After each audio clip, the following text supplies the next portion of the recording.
আমি যখন ছোট ছিলাম তখন প্রায় দিন আমার ঠাম্মাকে দেখতাম আলু সেদ্ধ বেঁচে গেলে একটা বড়া বানিয়ে দিত সেটা দিয়ে। আজকে তোমাদের সাথে সেই রেসিপিটাই শেয়ার করব।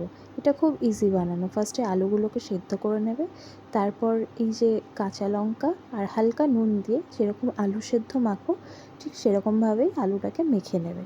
তারপরে নিজেদের ঝাল অনুযায়ী এতে কিছুটা লঙ্কার গুঁড়োও চাইলে অ্যাড করতে পারো, না হলে কাঁচা লঙ্কাও খেতে পারো। তো আমি এখানে কিছুটা লঙ্কার গুঁড়ো অ্যাড করেছি, আর তার সাথে মানে 2 চামচ মতন বেসন মিশিয়ে নিচ্ছি এতে। মানে কোনো জল এতে ইউজ হবে না, হ্যাঁ। বেসনটা খুবই অল্প দিতে হবে, জাস্ট এটা ধরে রাখার জন্য আলুটাকে। তো এরকম একটা টেক্সচার তৈরি হবে এটাকে মিক্স করার পর। তারপর এই যে গরম তেলে এটাকে ফ্রাই করে খেও, জাস্ট অসাধারণ লাগে। মানে এটা দিয়ে তুমি গরম ভাতের সাথেও খেতে পারো বা স্ন্যাক্স হিসাবেও খেতে পারো।